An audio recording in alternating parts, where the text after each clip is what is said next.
Hello and welcome to episode 64 of the official EstablishRun.com podcast. My name is Adam Levitan. I'm one of the co-founders here at ETR. As always, I am joined by fellow co-founder Evan Silva, and today we have a very special guest. This is a young man who appears far too qualified to be talking about mere football. A young man who studied mathematics and mathematical biology at college. I'm not even sure what that is. Got his PhD, I believe, was a professor, and is now the senior data scientist at Pro Football Focus. It is Eric Eager. Eric, what's going on? Hey guys, it's been a fun ride watching you guys on your podcast. It's a pleasure to be on. Cool, man. Thanks for being here. Evan, how you feeling, buddy? Draft is behind us. I'm going to talk about a couple of draft kit things in a little bit here, but how you doing? Yeah, doing well. Excited to chop it up a little bit with Eric. We've had the pleasure to hang out a couple of times in real life at the NFL Combine. It's been a blast, and love talking football with Eric. Did Sean Payton also tell you that Alvin Kamara is soft, Eric, or did he just tell Evan that in confidence? That was one of the funniest evenings, because the great thing was about Sean Payton was that he gave Evan the time of day. You know, he didn't brush Evan off. He sat there. He was probably as drunk as Evan, and decided, he was going to explain not only the Alvin Kamara's toughness to him, but the trade up from Marcus Davenport as well. It was quite a sight to behold. Unbelievable. Okay. The plan for today is to mostly talk at a team level. We're going to talk win totals with Eric. And I think win totals are interesting because it gives us a jumping off point, not to just talk about bets that maybe we like, but also just what we think of these teams going into the season in the wake of the schedule release. And we can talk about how much of an impact that has, et cetera, et cetera. Evan and I will be back later this week to look at Evan's first post-draft top 150. Rosters are pretty much set now. Now I think it really begins for most fantasy people. That podcast will coincide with the release of our draft kit, which will be live later this week. Very exciting time. By the time you hear this, hopefully, draft kit will be up. So head to the site. There's a ton more info about it on there. We're super excited about it. We'll have lots more on it next time when I talk to Evan about his first 150 after the draft. All right. Before we get into it today, though, Eric, I want to ask you a bit about your background. You're obviously very into math. Were you some kind of math prodigy growing up? How did you get into math so much? Well, I always thought math was interesting and I was good at it. But I've loved football a lot longer than I've loved math. And so, growing up, it was always like doing just enough to keep everybody off my back so I could play football.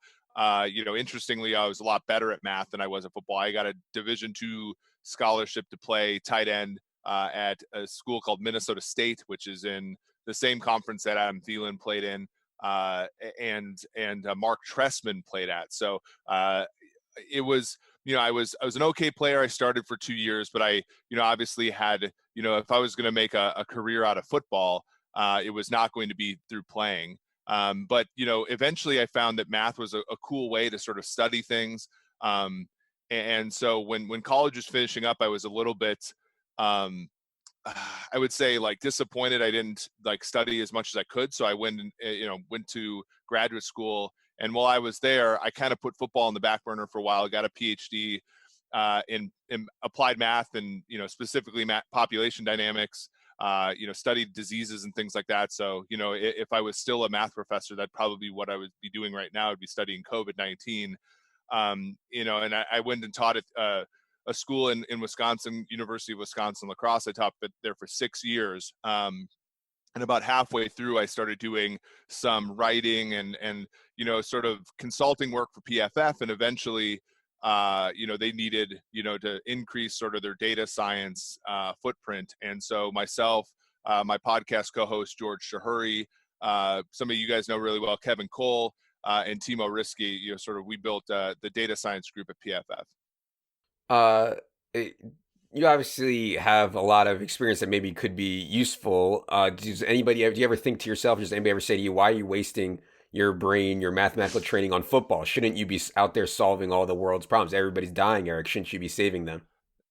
Yeah, that's a great question. And I'll tell you guys an anecdote, which is why I don't feel so bad about, being in football. So in 2015, 2016, I created a metric to basically find out how many wind turbines you should put up in any rural area. And it was, pretty good and effective enough where, it was going to be taken into consideration by by various state and even the federal government. And then for unforeseen circumstances in 2016, it got completely shelved. So, to some degree, I do think, there are, like, obviously, quote, more important things to do than football, but at the same time, oftentimes those more important things aren't appreciated. And, frankly, like, in the time we're at now, as you guys know, providing content and providing entertainment for people when the world frankly sucks a little bit is maybe even more important. Yep. I want to ask you about how you do your process for win totals. Obviously, one way to do it is to simply say, hey, the market's perception of this team is wrong because XYZ. And I actually think with win totals, you can beat the market like that. Like, it's not nearly as efficient as, say, a regular season NFL game, closing line. Like, I actually do think that Evan has the ability and the knowledge depth to, like, see things that aren't priced into the market. Of course, there's also a more mathematical way to do it, which I assume, I didn't talk to Eric about it, but I assume Eric has a more mathematical way. Eric, why don't you explain your approach, your process for looking at and making bets on NFL win totals? And by the way, for people that don't know, all win total means is a bet on how many games X team will win this season. Yeah, absolutely. And I think I do agree with you that there are folks, that can look at a team, look at a schedule, and sort of be contrarian or even be ahead of the marketplaces we've seen. Like, we've only had the schedule for a week, but I've made a series of bets on win totals just by basically, trying to understand how the market will move once everything is put together. But my baseline process is basically to use some of the power rankings we build at PFF, and whether that be, how good a team's coverage is, how good a team's pass rush is, how anti-fragile a team is. So I wrote an article about 2 months ago, kind of inspired by COVID, frankly, about how, when you look at how good a defense is, it's actually the fifth highest graded coverage player that has the biggest impact on how a team will do in a game. And so there are various things where, there are exploitable edges, and you can build them either, and there are plenty of people who are smart and can sort of intuit all those things. I try to build them into a model, and then simulate the season, of tens of thousands of times and see how the distribution, goes, spreads out, and see how big of an edge you would have if you bet a win total doing that. And that's basically my process. And it evolves a lot. I mean, when I first started doing this, it was just baseline power rankings. Now it incorporates a lot of things like, what's the rest differential? Now I think Warren Sharp talked about that this week, but like going out to two opposite coast games is no longer as bad as it was before, because teams will, stay on the West Coast if they're an East Coast team and so on. But yeah, it's basically building all the things that, we all talk about already into a model and then simulating it a bunch of times to see how it ends up shaking out.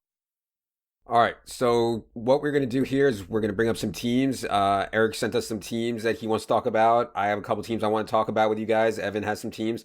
We're going to start with the Baltimore Ravens, and I'm going to read the DraftKings lines. These are Canby lines. Canby is just the odds provider for DraftKings for those guys that don't know, and they're pretty widely available. And I think you guys should be shopping for the best available line when you want to make a bet. But I think just as something that's widely available, we're going to talk about DraftKings lines. Ravens currently 11 win total. Over is minus 125. Have to lay 125 to win 100.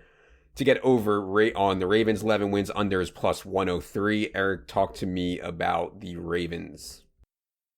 Yeah, the Ravens are an interesting team in that I do think firmly that they are one of the best organizations in football and have been for quite some time. But there's some fragility to the Ravens that I think people are not pricing in. I mean, this started at 11.5. It's gone down to 11. So there's certainly, some money, I think, some appetite for the under. But even at 11, it's really hard for, like, let's say a simulation to play out and for a team to have a median of, let's say, 11, 12 wins. And it's just because there's a ton of things that can go wrong. And the Ravens, I think, unlike maybe Kansas City, which is like sort of concentrated on coach quarterback, I think the Ravens are sort of good at everything. which is great when everything works. That's how you get a 14-2 season. But there are a number of things I think that can go wrong, where the payout for an under here, I think, is so much more substantial than the payout for an over, given the odds that, either of them happen.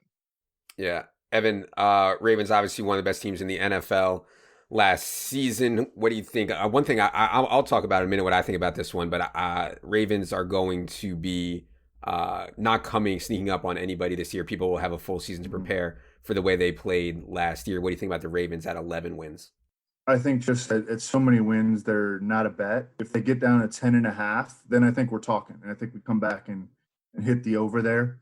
But and it definitely helps that according to projected win totals this year, which is not, based on last year's win-loss record, which I still can't believe that people in the media use last year's win-loss percentages to project 2020, the following year strength of schedule. I can't believe that people, every time I see that, I'm like, what are you thinking?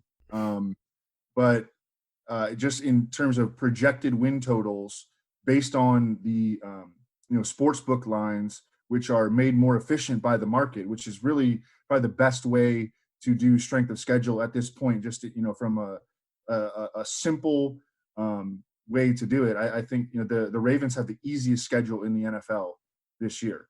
So, I think that their offseason was interesting. They pumped a lot of resources into run defense. They used, and I think that was maybe a reaction of how they just got trampled by Derrick Henry in the playoffs. I do like that they added Calais Campbell, though he's a good run defender and a good pass rusher. They used a fairly, significant draft pick on J.K. Dobbins just to upgrade Gus Edwards. Like, how much better? I mean, Gus Edwards averaged like 5.5 yards per carry last year. How much better can J.K. Dobbins really do than Gus Edwards? Obviously, J.K. Dobbins is a better player, but how much is he really going to move the needle? They lost Marshall Yanda up front at right guard, and really both of their guard spots, I think, are a little bit questionable. Actually, their center position is too as well. So all three positions on the interior, I think, have some question marks. I'd really like to see them sign Larry Warford, who seems like a Ravens signing because they love to sign guys that got cut and won't count against their compensatory pick process the next year. But right now it's too many wins. Even after it got bet down from 11.5 to 11. But I think that if it gets to 10.5, because their schedule is so soft, because they are returning, I like, this year in particularly, I like to bet on continuity. They're bringing back the same defensive coordinator, Wink Martindale. They're bringing back the same offensive coordinator, Greg Roman, who's one of the best in the league. A ton of their personnel is coming back. And, I think that if it gets down to 10.5, then I think we hammer the over. Yeah, I kind of think their schedule last year played out in a way that was so favorable. I mean, think about what was going on in the AFC North last year. The Steelers were an absolute train wreck with Mason Rudolph and Duck Hodges. The Bengals were an absolute beyond train wreck. I mean, Andy Dalton didn't even survive. They had so many injuries. The Browns were just a total mess. I think the Browns have a chance to bounce back. The Ravens last year also got to play Miami, who wasn't even trying for a lot of the year. Arizona, the Rams, the Jets out of division. They had a +10 turnover differential. So, I think there's a lot of factors last year that led to the Ravens going 14-2. I would certainly lean under here. But as Evan said, it's scary because their schedule for this upcoming year is very easy. They play the NFC East. They play the AFC South. It's interesting. But yeah, and certainly I think a more fragile team than most, as Eric alluded to. Let's get to the Bills, who Evan and I have already spent a lot of time talking about. If you go back to our long shots bets before, I think Bills to win the AFC, Tre'Davious White to win Defensive Player of the Year, and Josh Allen when he was like 60-1, 65-1 to win MVP were all interesting. Now I think the market's responding a little bit here, and people are starting to warm up to the Bills. Their odds to win the division was available at +160, +170 not too long ago. Now you're lucky to find +130, +135. Their win total is 9, over +103, under -125. Eric, talk to me about the Bills. Yeah, this is a situation where it's much like Baltimore, where when I look at that organization, I think to myself that this is a very smart team. They built the defense from back to front, right? With the Tre'Davious White, Micah Hyde, Jordan Poyer, Even the linebacker position is more of a coverage group than it is a run thumping group. They get Evan Espineza in the draft, who I think is a good player. And what I like the most about this is when you have a young quarterback, the worst thing that you can do is leave it ambiguous as to whether or not he's good. And the Bills are not in that position. You go, Smoke Brown. They had Stephon Diggs, Cole Beasley, a pretty good offensive line, and a good play caller, I think. So if Josh Allen stinks, we're going to find out relatively soon. But there's a good chance, given where he was drafted and some of the improvements that he had last season, that he won't be bad and he'll be good enough to win a weak division. I don't necessarily know though if it's tough, because I look at him from his traits perspective, and I think he can be that kind of quarterback that might not be able to cross the street a million times to get to the end zone, but be able to go over the top. But he was the least accurate quarterback in the NFL this season to go on deep passes. So his accuracy really does I think scare me a little bit, as far as betting on him for some of those tail events like Super Bowl, conference and stuff like that. But as far as their win total of 9, as far as AFC East, I think I like, weirdly, AFC East more than I like the win total of 9. But they're not a bad bet to take that division for the first time since like the mid 90s. Yeah, I think that when they were plus 160, I thought that was one of the best bets. I mean, the Patriots were plus 21 in turnover differential last year. Like, you can't even fathom how good that is, and it's how unsustainable and non-sticky that is from year to year. So I think the Bills have a really good chance to unseat the Patriots this year. Evan, 9 wins for the Bills this year. What do you think? Over. And Eric said this year we're going to find out if Josh Allen stinks. It's going to be tough for us to find out if Josh Allen stinks when he wins the freaking MVP. So, the Bills are in a really good spot, I think. Again, a team that has a ton of continuity. Sean McDermott, obviously running the defense, he's back. Offensively, Brian Daboll, he's coming back.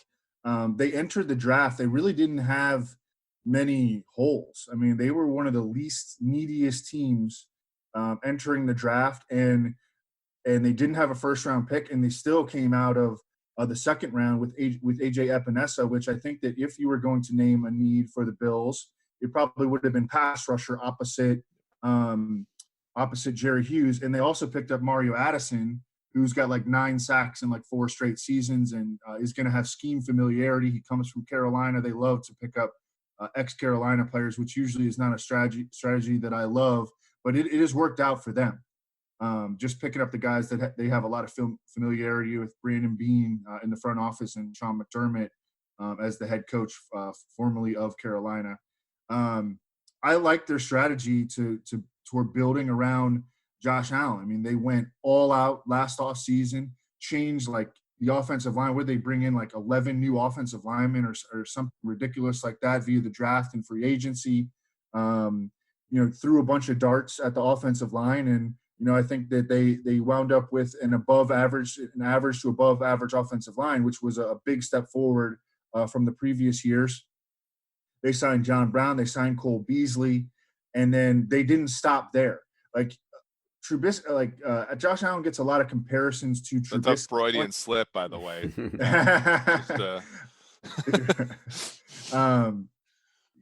Josh Allen gets a lot of comparisons to Mitchell Trubisky, but one big difference. So you remember how Trubisky took a big step forward at least from a production standpoint. I know that he still like threw into crowds way too much and all that, and got away with a lot of interceptions and all that. And he still, he didn't magically become accurate. And Josh Allen is not going to magically become accurate.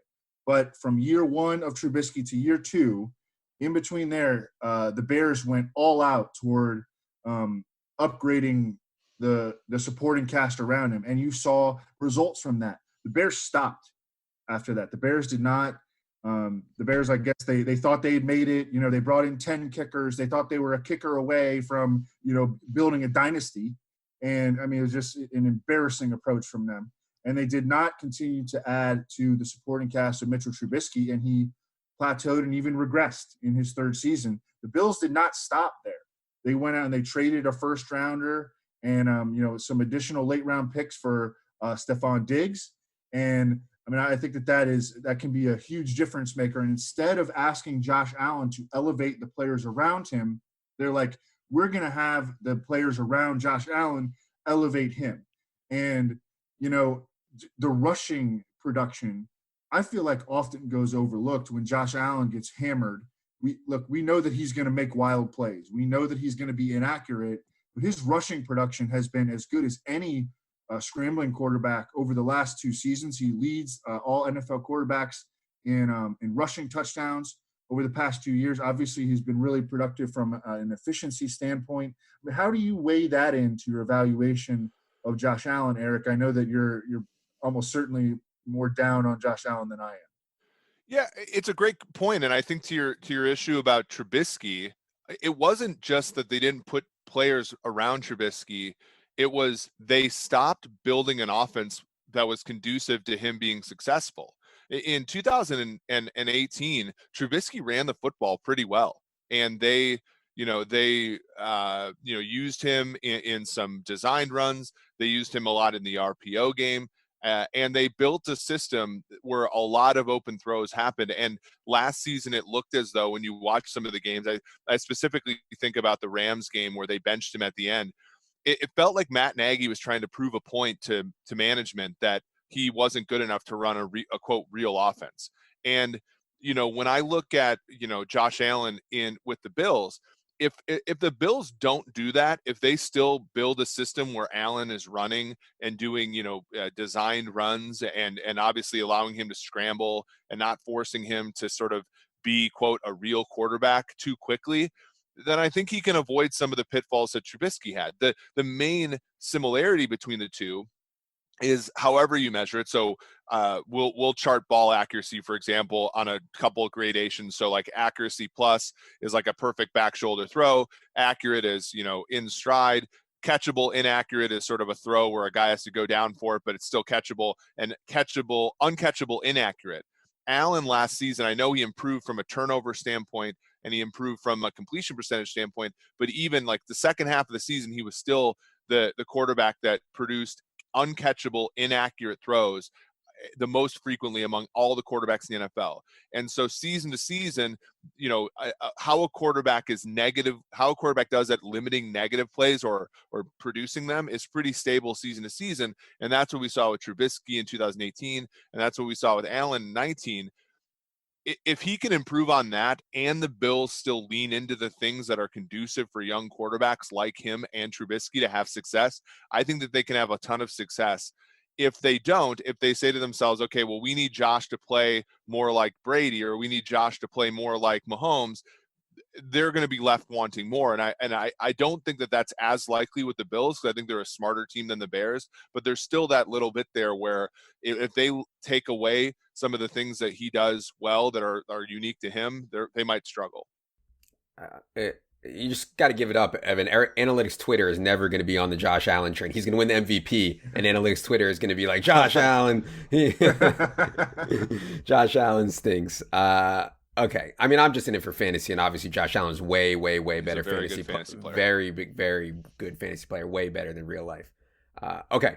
Let's talk about the Cardinals. This is super interesting because the market is getting hotter on the Cardinals. I know some people were talking this week about how Kyler Murray's odds to win the MVP have dropped from around 50-1 to around 20. I've even seen some 16-1 on Kyler Murray, which is crazy to me at least, because typically MVP candidates need to win between at least 11 games, and you want them to win 12, 13, 14 games to have a real shot to win the MVP. I don't think the Cardinals, sitting here with a 7-win total in their range of outcomes, wins 12 games more than maybe 1 or 2% of the time. Eric, talk to me about Cardinals. As I mentioned, 7 minus 110 on both sides.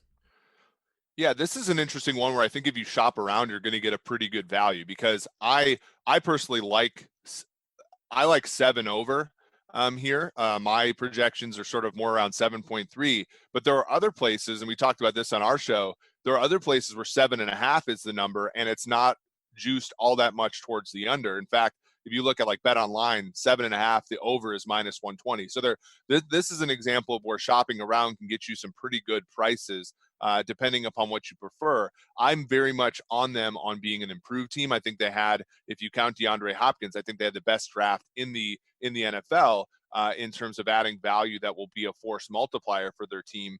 Their schedule, is tricky with the NFC West, but their off division stuff is fairly reasonable. So, Kingsbury's done a good job. He improved them from, they were the worst team in yards per play in 2018 by like half a yard, and they were all the way basically into like the low 20s last year. If they have an improvement like that, Seattle is probably going to be down a little bit just based on noise alone.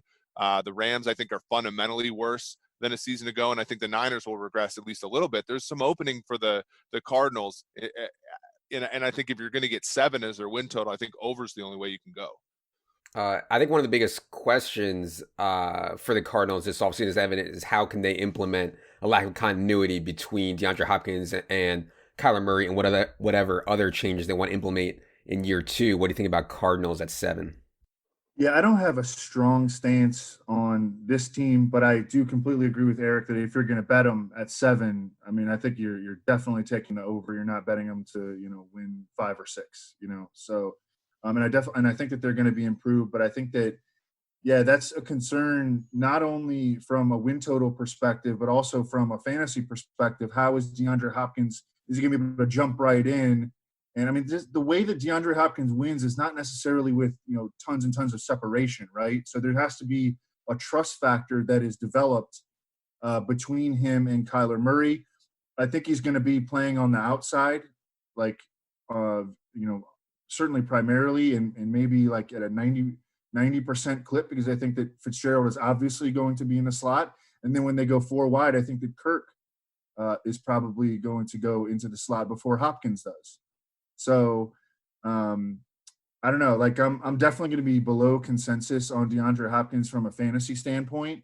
I'm not sure, because I just think that at the end of the day, like, pulling out Keyshawn Johnson or Damiere Byrd and dropping DeAndre Hopkins into that spot, I mean, that has to be just a colossal upgrade, even if DeAndre Hopkins doesn't really come anywhere close to meeting expectations in the box score this year.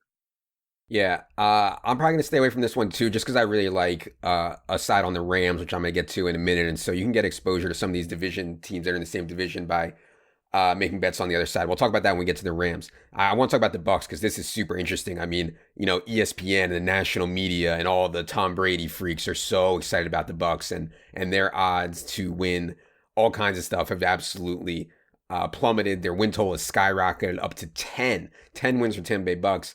-110 on both sides. Now, I think, obviously the reason that the people are betting it is because of Tom Brady. I think the offense is going to be so much better. You're going to turn the ball over 30 less times than Jameis Winston. I get all that. I don't think people are factoring in that the Bucs have a way underrated defense. And without Jameis Winston and Ryan Fitzpatrick in there throwing pick sixes and putting them in horrible spots, the defense is actually going to look pretty good. That said, whenever the public gets super, super high on a team and you go to a bar and everybody's talking about how good the Bucs are going to be, that's when I want to be under. It's just all the donkeys are all over the Bucs. So it's not a very mathematical way to approach it, Eric. It's just a feel thing. But what do you think about the Bucs at 10?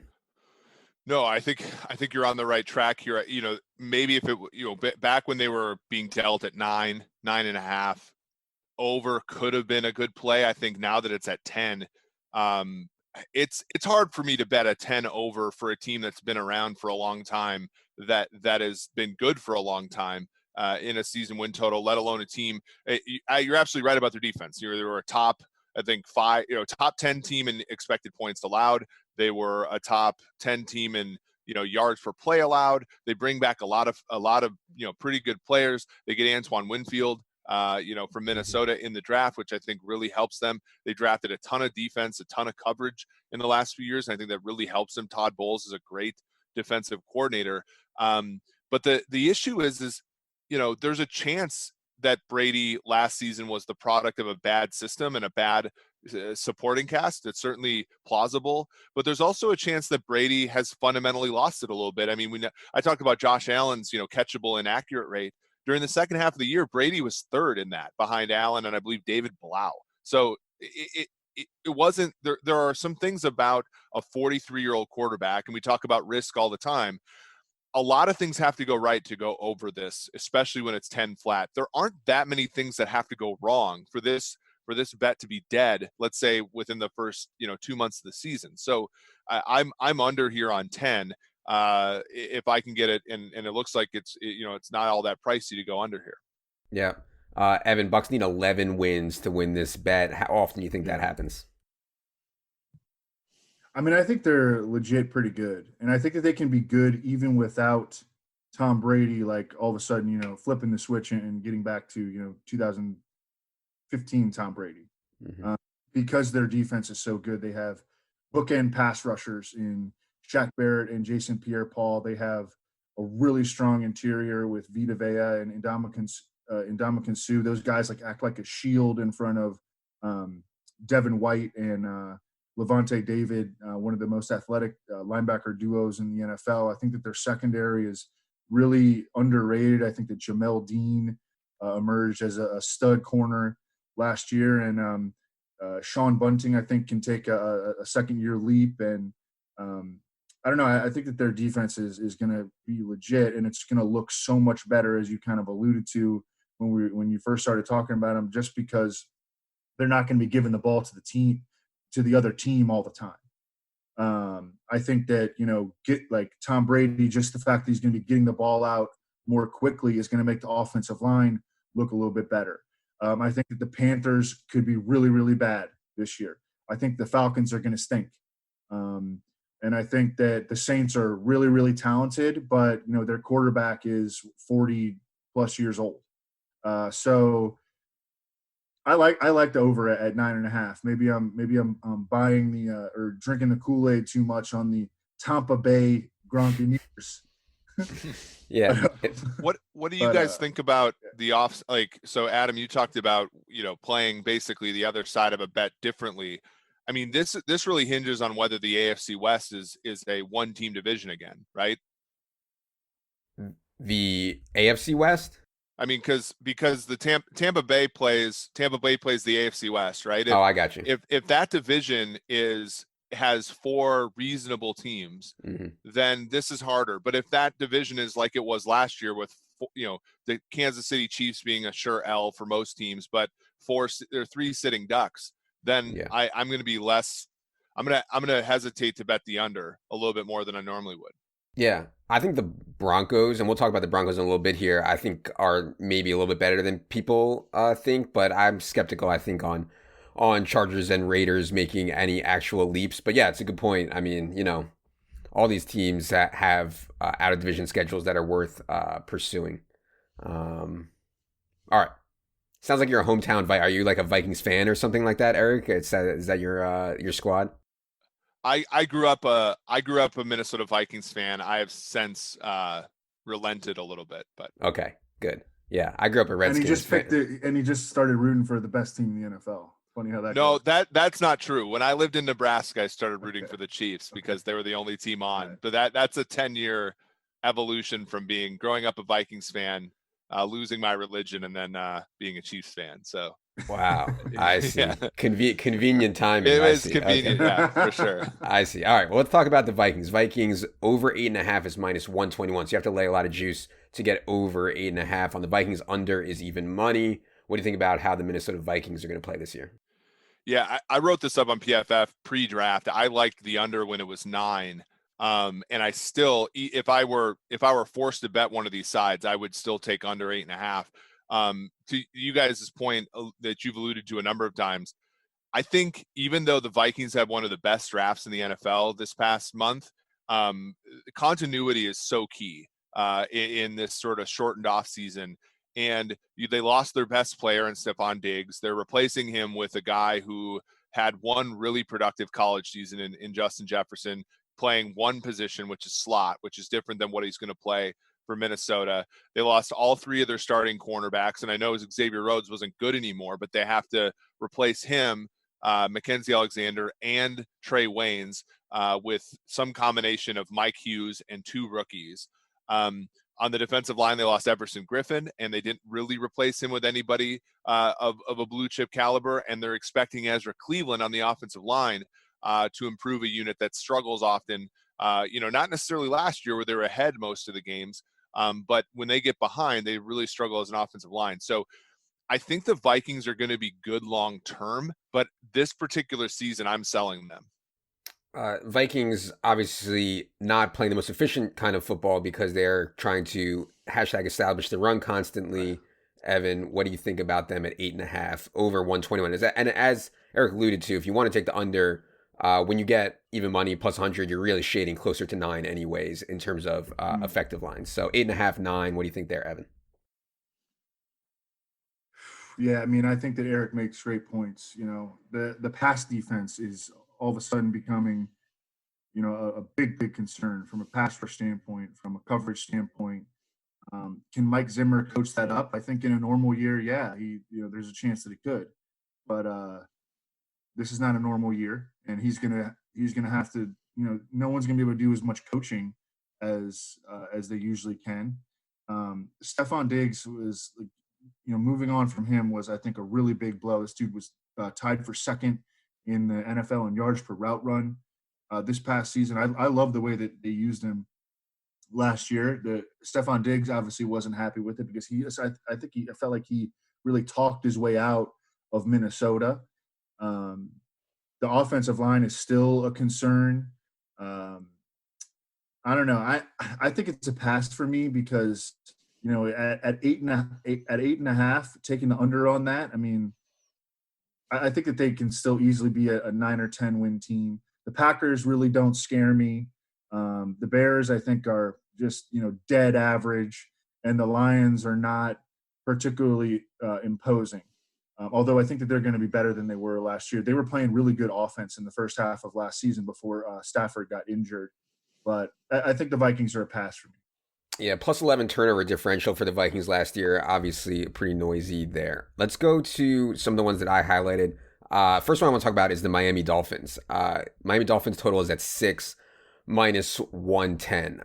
I think that if you start to think about what the Dolphins are doing from an organizational perspective, from how they're handling transactions, from how they're handling contracts, where they're allocating money and draft capital, the Miami Dolphins are doing it correctly. And when I start to see teams doing it correctly, and I think that they're in a relatively weak division, even though I do like Buffalo, I think the Jets and the Patriots are going to have major problems this year. I think over 6 wins for the Dolphins. I mean, people just want to laugh at the Dolphins, and there's some public perception built into that line. I think Dolphins also had a minus 10 turnover differential last year. I know when you have Ryan Fitzpatrick as your quarterback, that's going to happen, but there's also a chance they get, I think a reasonably good chance they get Tua in there. I know there's been talk about Tua redshirting. It's just not in the history of first round picks that go in the top 10 to redshirt for entire years anymore in the NFL. So yeah, what do you think about the Miami Dolphins, Eric? Yeah, I like the way that they're putting their team together. Last season, it's not clear that they were trying to tank, but if anybody was trying to tank, they did it perfectly because they had the smallest number of win shares in a defensive backfield of any team in the entire league, and that's how you lose. You remember that Pittsburgh game on Monday night where they blitzed 8 people and had 3 guys to cover 5 routes. It was sort of exactly what you would do if you wanted to give up a touchdown. But you look at sort of what they've done since. Byron Jones is a great signing. Obviously, Xavier Howard has had a couple, maybe a season and a half of being down, but he's, pretty solid. They're starting to build the defense somewhat in the Patriot way with the Van Noys of the world. And so I like the improvement there is, I think, going to be substantial. And what I think people, when they talk about Fitzpatrick and talk about Tua, Fitzpatrick's high-end play, it can win you football games. And what's nice about the Dolphins in 2020 is they're only going to get Fitzpatrick's high-end play, because if he plays like crap, they're going to replace him with Tua. So I think the quarterback there, the probability that they get they get better than average quarterback play is a lot higher than I think the market believes. Because Tua, is going to be a player. I don't know if his ceiling is the highest in the world, but I think his floor is pretty high for a young quarterback. So you look at that quarterback situation, you look at Devontae Parker, offensive line improved a little bit. They got Matt Breida, who, I think is a really good running back, especially for, the price that he's at. I think over is really the only play here. And I kind of like it as an alternative, basically for fading. Now that the prices for fading New England and the Jets are higher, I like it also as sort of a fade of those two teams in a weak AFC East, as you said, Adam. Yeah. What do you think about the Dolphins at 6, Evan? Yeah, I think that the over is the only play, but I think that it's still pretty concerning. This is a team that did change offensive coordinators, going from Chad O'Shea to Chan Gailey. The offense is going to be different. Chan Gailey has a very diverse past, a lot of shotgun spread, which is actually what Tua played in Alabama.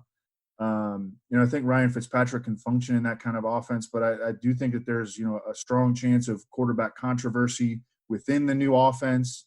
The pass rush still isn't where it needs to be, and the offensive line, I mean, they gave a pretty good deal to Eric Flowers. That was a little bit concerning. Austin Jackson, I think, is viewed as sort of a developmental tackle, although I think that he is, brimming with talent and he could eventually pay dividends. But I think that it's just they're kind of a year away, I think, from being, in like the 8 to 9 win range. So I don't see him getting any more than 7 wins. So I don't know. There's just a lot of margin for error there, and I think that they're just not quite ready yet. All right.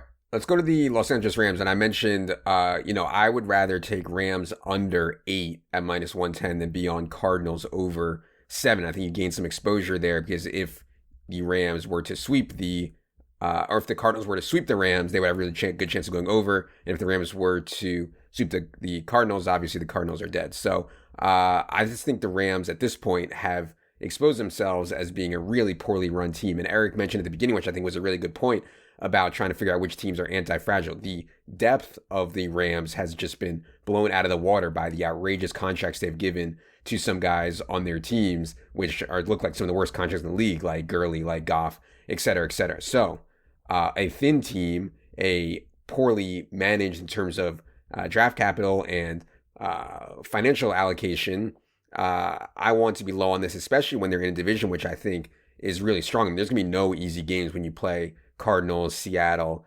49ers 6 times this year. I'll start with Evan this time. Rams at 8, minus 110. What do you think there? I think it's another team where the number is kind of spot on. So it's tough to see, a lot of equity on either side. As you mentioned, they're the top heaviest team in the NFL. Their depth is non-existent outside their skill position players. And I hated their draft. We're going to like Cam Akers in fantasy. I don't know what they were thinking with Van Jefferson. You have 2 second-round picks. You lost an incredible amount of talent on defense. Your offensive line is still a big question mark. Your quarterback is the most system quarterback in the NFL. Sean McVay kind of got figured out last year. I do like their skill position players, but they're not that good of a team, I don't think. Yeah. The Cardinals are going to be better. The 49ers are loaded. Seattle has Russell Wilson. The Rams face the 8th toughest schedule in the NFL.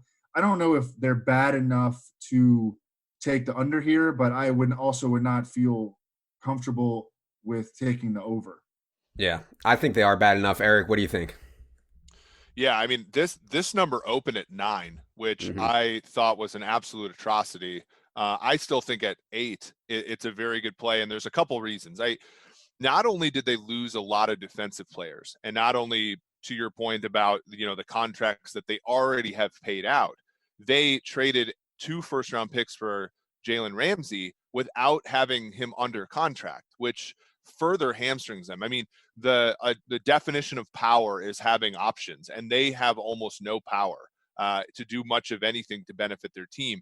They lost their special teams coordinator to Dallas, who's one of the best, and historically they've been a top 5 unit in terms of special teams every single year. Those are hidden yards that you need with a quarterback like Jared Goff. They lost, Bum Phillips' son. I'm blanking on his name. But they, and they lost members of the secondary, Weddle, Roby Coleman. There's tons of things with them where they were already starting to teeter last year, and they got, they still only got to 9 wins, despite, I think, some lucky circumstance with them. And then to Evan's point, Sean McVay, had one of the best up and coming offensive schemes in the NFL. The Patriots ran quarters on them in the Super Bowl, and he had no answer to beat quarters. And then the entire season a year ago, they still could not beat basically even coverages at all. And, Jared Goff, having bought into him when he's kind of a quarterback who needs the coach to do all his thinking for him, to me, there's so much hinging on how good Sean McVay can be to adapt to the league. And historically speaking, you see it with Chip Kelly, you see it with a lot of great minds. Sometimes they're just one-trick ponies, and when the league figures them out, they're left basically average or worst after that. Yeah, I think they have a chance to be pretty bad. Let's go to another team in that division, San Francisco 49ers, 10.5, minus 110 on both. It's just kind of, for me, I'm typically going to want to fade teams who need 11 wins when a lot of their equity is tied up in defensive play, and defensive stats are, Eric can speak more to it, but so much of defensive stuff is not sticky year to year. It's just not. Turnovers are so hard to be sticky, and they tied for the league lead in yards per play allowed last year. I think they'll probably be among the league leaders there again, but I don't think they'll be quite as dominant. Anytime you're asking me to bet on a team who I think rode their defense to 11 wins, and we saw it with the Bears having outrageous season with their defense or whatever, it can come back to earth in a hurry. So asking them to win 11 games, I think is a lot for the San Francisco 49ers. What do you think, Eric? Yeah, it's the same thing as, it's not the same thing as the Bears last year, but it's similar in that, the 49ers don't need to decrease defensively all that much. They go from first or second to sixth or seventh or eighth. And now the margins are really thin for Jimmy Garoppolo in that offense. And there are some things about that offense that aren't particularly stable year to year. So they were something like 13th or 14th in success rate as a rushing offense, but they were 6th or 7th in terms of expected points on those rushes, meaning when they were successful, they were hitting big plays, but the big plays are not, necessarily stable season to season. So, another example of that would be, Jimmy G, I think, was at the top 5 in the NFL in terms of yards after the catch on 3rd and long. Now, they have some really good playmakers, and I think Brandon Ayuk helps them, but the margins are really thin for them. So as you said, if I need them to win 11 games, I'm going to pass or bet under, and I'm probably inclined at this price to bet under. Yeah. Evan, 49ers coming off of their Super Bowl season, what do you think? 10.5. 10.5. It's a lot of wins, but I think that they're definitely going to regress, at least in some areas defensively. But I think that their offense has a lot of room for growth. Actually, that was what Jimmy Garoppolo's first full year as a healthy starter. Both of their tackles missed a bunch of time. Joe Staley and Mike McGlinchey. They replaced, Joe Staley, of course, retired. They replaced him with Trent Williams. Their number 2 receiver, Emmanuel Sanders, really, he didn't move the needle, I don't think, as much as the media tried to make it out to be last year. And I think that Ayuk can be a replacement right away for him. Deebo Samuel entering his second year. George Kittle played through an incredible amount of injuries last year. And I think that he can be better. He's a guy who I'm expecting some positive touchdown regression for this year. He was a touchdown machine. Every time he scored at Iowa, he's never had more than 5 touchdowns in a season in the NFL. I think that this is the year where we can see him score 7, 8, or 9. The offensive line, the offensive scheme, all returning with a ton of talent. I don't know. I mean, it's a lot of wins, but I think that if I was going to take it, I would not take the under on 10.5. I mean, I think that this is truly maybe the most from 1 to 53, maybe the most talented roster in the NFL. Certainly a lot of depth. All right, let's get to some teams at the end here that Evan is passionate about their total. Let's start with the Denver Broncos. Evan, 7.5 minus 115 on the over. What do you think about what's going to happen with the Broncos this year? Oh, you saw it at 7.5. Yep. Okay, see, I saw it at 8, and I was liking the under. I guess I should still like the under at 7.5. I mean, But you might be able to find some eights out there. It was 7.5 minus yeah, 115. the Broncos faced the fourth easiest schedule of opposing defenses last year, and they performed a little bit above board offensively. This year, they face the fourth most difficult schedule of opposing teams based on projected Vegas win totals. Um, Drew Lock played relatively well, or at least they went 4-1 in his 5 starts, and you see a lot of Broncos fans clinging to that. This year or last year, they faced the Chargers, who underperformed defensively, the Texans, who a terrible defense. The Chiefs were not good defensively. The Lions were not good defensively, especially when Drew Lock faced them, and then the Raiders, who were terrible defensively. So those are the teams that Drew Lock went up against during his 5 starts. This is a team that changed a ton of has a ton of coaching staff turnover, especially on the offensive side. They fired Rich Scangarello. They fired their quarterbacks coach. Those are both Kyle Shanahan proteges, and they replaced them with most notably Pat Shermer, who I don't think is going to be ahead of the game, from a strategic standpoint. And like Drew Lock, they just have one of the most inexperienced skill position cores in the NFL. Noah Fant in the second year, KJ Hamler and Jerry Jeudy are rookies. Cortland Sutton in his third year, and all those young guys are going to have to learn the new offense under the new offensive coordinator, and he's not the most inspiring offensive coordinator either. And again, they face one of the toughest schedules in the league.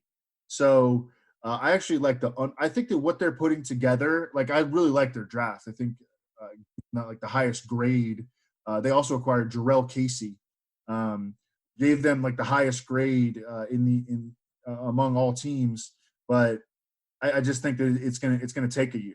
Yeah, and I agree with you. I really like what the Broncos did this offseason a lot. They add Graham Glasgow, they add AJ Boye, they add Jarrell Casey, they bring in severe upgrades at weaponry behind Cortland Sutton. I think the defense will be better this year, especially with Vic Fangio in his second year with the Broncos. So I agree with you. I like what they're doing long term. I'm not sure it's all going to come together this year, but yeah, I don't know. I kind of like what the Broncos are doing. So I'm not going to be taking under here. I don't know if I'm going to take over, but I'm definitely not taking under here just because I like what they're doing. I like their personnel. Eric, what do you think about the Broncos? See, I see them as sort of that, when we're looking for 2017 Jaguars, 2018 Bears, 2019 Bills, I think they might be the team just because the AFC is a little top heavy but weak. And I sort of disagree on Pat Shermer in a normal circumstance. When you look at his offenses, he kind of got a bad break in 2016 where he had to take over from Norv Turner. But in 2017, he had Case Keenum and the Vikings, relatively efficient. 2018, the Giants were 12th in yards per play, and last year they were 19th, despite all the limitations that they've had personnel wise, especially at the quarterback position. So I think he's a little bit more of an upgrade than people think. They did exactly what the Bills did in terms of giving Drew Lock weapons. And I agree with Evan that Drew Lock was not good down the stretch, but the record says 4-1. So people are all excited about him. I think this is a classic. Next year at this time, we're going to be talking to Broncos fans about how their 10-6 team wasn't even that good. Yes, I dig it. Okay, let's go to another team in that division, Evan. The Las Vegas Raiders. On DraftKings, it's 7 over minus 125. I'm sure you can find some 7.5s out there if you shopped on Vegas. What do you see in there? Yeah, so 7.5.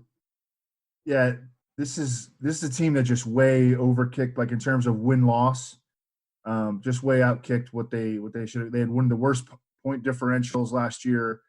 They were highly successful in one-score games.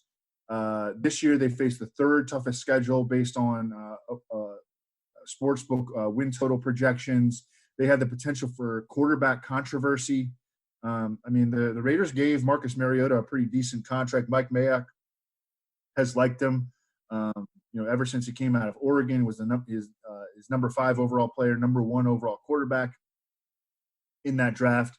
They're leaning on a rookie in Henry Ruggs to be their number 1 receiver, and their defense is still nowhere near what they needed to be. They drafted a cornerback who runs almost 4.6 at number 19 overall. I think that this team is just they weren't good last year. They were bad last year, despite the fact that they finished 8-8 or 7-9 or whatever. And I don't think that they improved very much during the offseason. Eric, thoughts on these Fighting John Grudens? Absolutely agree. I mean, there's tons of things. For one, they never won a game last year by more than a score, which we sort of know that is sort of going to regress season to season. They were more like a 4 or 5 win team than that. The Damon Arnett draft pick makes no sense to me. I like the Henry Ruggs pick, but he was going to be more of a complementary piece. And I think if he has a chance to be more like a Troy Williamson if he's asked to be the number 1 guy on a team. So I don't know. I don't like that draft pick necessarily for them. And then, as Evan said, they didn't do they signed a lot of players in free agency, but not very many of them were good. That coupled with, I don't know how good the home field advantage will be in Las Vegas, if there's one at all. I don't know. I'll probably even go under 6.5 for this team if I have to at some point. Okay. Yeah. You can probably get under 7.5 right now. If you shop on DraftKings, I said under 7 is plus 104. And I like that too. I'll take that. And like I said, I think that this team has a really good chance of being last place in the AFC West. All right. The Falcons faithful are livid with Evan, who has been bashing the Falcons for most of the offseason throughout the draft process. Evan, just because I know you, I assume you're on the under Falcons. You can probably find 7.5 if you shop. It's extremely juiced on 7 on DraftKings. So I think it's 7.5 is probably the correct price. Yeah. I mean, I like the under here. They also, I mean, you know how I feel about their offseason, and now they have the hardest schedule in the NFL based on win-loss projections. So easy under, I think. Is there anything positive we can say about what the Falcons have done this offseason at all, Eric? I think the AJ Terrell draft pick was probably fine if you don't factor in the who is available. If you don't know that CeeDee Lamb and Jerry Jeudy are available, I like the draft pick. I like him as a player. I think he'll help their defense. I agree with Evan wholeheartedly, though, that being to win the NFC South, I don't really think defense is going to matter that much. I think they're going to have to outscore everybody, and them not enhancing the offense with that a draft pick like that, is going to hurt them. I think long term, I like the Terrell pick. I have a hard time going under when the quarterback is as good as Matt Ryan, and the offensive line, I think, with the way learning curves work, 2 offensive linemen last year, I do think they'll be better there. And so I think their offense will be good. They could have made it great. And if they would have made it great, I think they could have competed in the NFC South. I'm going to lay off this one. I think my win projection is exactly 7.59. So, this is probably a no play. Well, at 7, this is probably a no play for me. It's more like a true 7.5 anyway. Right. So it's probably a no play for me. Right. I'll say this. So the Falcons, they have the toughest schedule in the NFL this year, right? And Julio Jones is 31. And they're going to have to throw themselves out of holes. I mean, A.J. Terrell and Marlon Davidson, they're not going to move the needle on your defense. Your defense is still going to suck. You still can't rush the passer. You're relying on a bunch of rookies to turn your defense around in a year where they're going to be on limited practice and preparation due to the coronavirus. So you're going to have to throw yourself out of holes. What if something happens to Julio Jones? Your 3 receiver set becomes Calvin Ridley, Russell Gage, and Laquan Treadwell. Okay? Good luck, boy. Good luck. Yeah, I mean, we've seen that now defense doesn't matter as much as offense, but we've sort of seen that exact same thing happen to them defensively, right, over the last 2 years. With Keanu Neal goes down, Ricardo Allen goes down, Desmond Trufant goes down. Deion Jones, like all those things have happened to the Falcons defensively and they have not been they have been fragile, right? And Yeah. their defense has been terrible as a result. But you come back and say, okay, well, what if they get some regression in terms of luck on the defensive side of the ball? Charles Harris, if they use him properly, can rush the passer. He's actually got decent stats there historically. Obviously, Grady Jarrett's one of the best interior players in the league. Deion Jones is a fairly good linebacker, especially in coverage. And, that secondary isn't, if they all stay healthy, isn't quite as bad. My issue is that's not enough in this division now, that there's a really decent chance that Carolina has a good offense, a terrible defense, and the other two teams in their division clearly outpace them offensively. Yeah. Yeah, I don't know. I probably would have no play on this too, but I would lean under if forced, just because they're so thin. I mean, God, they have to be one of the thinnest teams in the entire league. Let's go to the Tennessee Titans. Wild efficiency last year from Ryan Tannehill. Some would say unsustainable efficiency last year from Ryan Tannehill. Does get the big contract. He'll be back. A lot of continuity, as Evan and I have talked about from a fantasy perspective for the Titans. 8.5 minus 110 on both sides. Evan, what do you think? I mean, 8.5. Like, I know that they don't necessarily run their offense the way that we would consider to be optimal, but I do kind of like their formula. I mean, it took 3.5 years for the Titans to embrace the fact that Derrick Henry is was like one of the best players on their offense. They really have built around him. They made sure that even after they lost Jack Conklin, they drafted Isaiah Wilson, plugged that hole right away. I like that pick. Isaiah Wilson's like 6'7", 364. I mean, he's going to be an absolute monster. I like the way that I like their OC a lot. Heavy play action. Arthur Smith, he's coming back. I think that he might be a head coach at some point in the NFL, or maybe he'll just have a career like Greg Roman, where he's just a stud OC. They have. I think that they complement Ryan Tannehill well. You have to build in some regression, potentially major regression for him from an efficiency standpoint, because he's not going to lead the NFL in yards per attempt and yards per completion and every efficiency metric they did last year. But I think that he's like a good kind of fit for what they do offensively. And over the years, they've been really good at just limiting opponent scoring.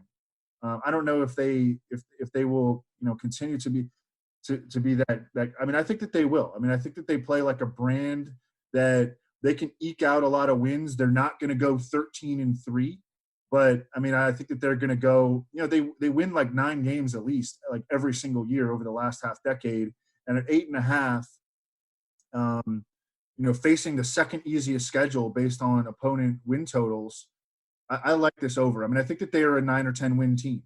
Yeah, I actually took maybe a month or two ago Titans to win the division. I think it was plus 171 or so. And there's some varied prices out there on the AFC South because it is going to be competitive with Houston and Indy certainly in the mix as well.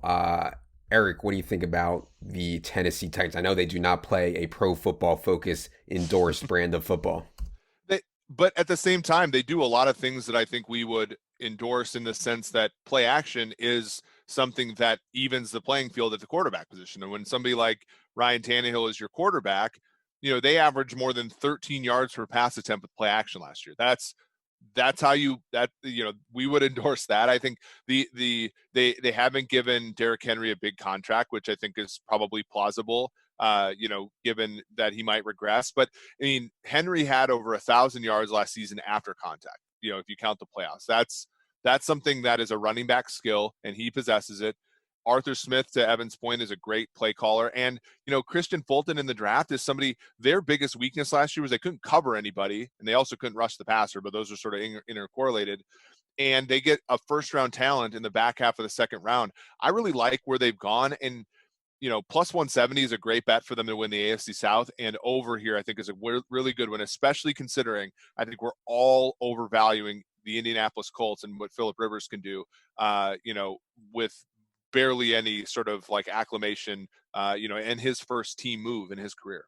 Yeah, totally agree on the Colts. I couldn't believe that they were actually, I think they were the favorites in most spots to win the AFC South, at least when it first opened. All right, last team we are going to talk about today is the Pittsburgh Steelers. It's It's funny to me when anytime somebody cites last year's stats with the Steelers, it's like so beyond irrelevant. They weren't even like running an NFL offense last year with Mason Rudolph and Duck Hodges. So I think you can completely throw last year out. Now, what you do have to price in though is Ben Roethlisberger is almost 40 years old and coming off of surgery on his throwing elbow.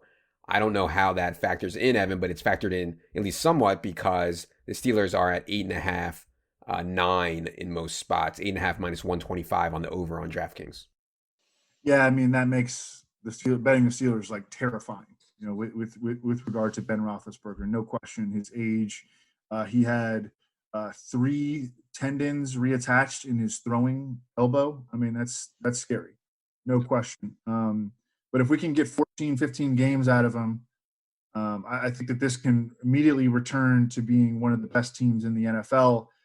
Their defense is loaded. They really have been loaded for years, but all of a sudden it started to click last season. I think that Devin Bush can get better in the middle of their defense.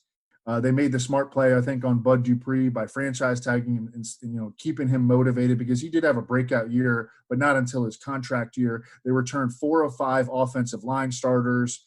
Deontay Johnson performing with Duck Hodges and Mason Rudolph. Like Deontay Johnson, I know that he has a big fan in Austin Gale of PFF, who liked him right away coming out. And I was less skeptical. He's not that great. He wasn't that great of an athlete, but he was another one of these receivers that was incredible in the return game in college and is just so good with the ball in his hands.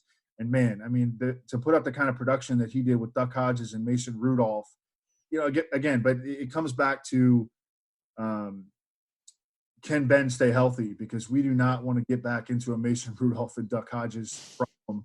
Yeah.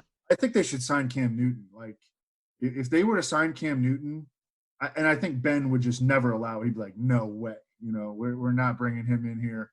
But, I mean, if they did, I feel like that would just really raise their floor, kind of like the Cowboys did with Andy Dalton. I'm curious, Eric, when you run, 50,000 simulations or whatever, I assume you're putting in some type of injury rate for various quarterbacks, or do you use a uniform injury rate for quarterbacks? Like, in the simulations, will Ben get hurt more often than Dak?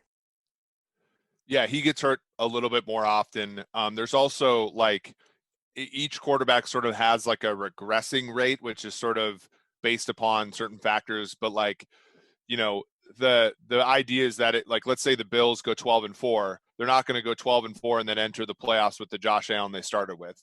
So he'll be good. If they go 12-4, he'll enter the playoffs as a good player.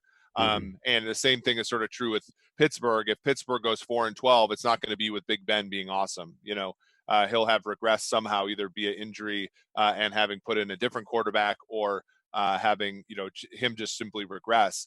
And that's really the big issue with Pittsburgh, because he wasn't playing great in 2018. He had a ton of help from Antonio Brown and Juju Smith-Schuster specifically, and a great offensive line. Their offensive line suffered some attrition this past year. Obviously, Brown's gone. Smith-Schuster is a question mark, but it's almost a crapshoot in terms of seeing which teams draft well at certain positions. Pittsburgh always drafts wide receivers well, it seems like.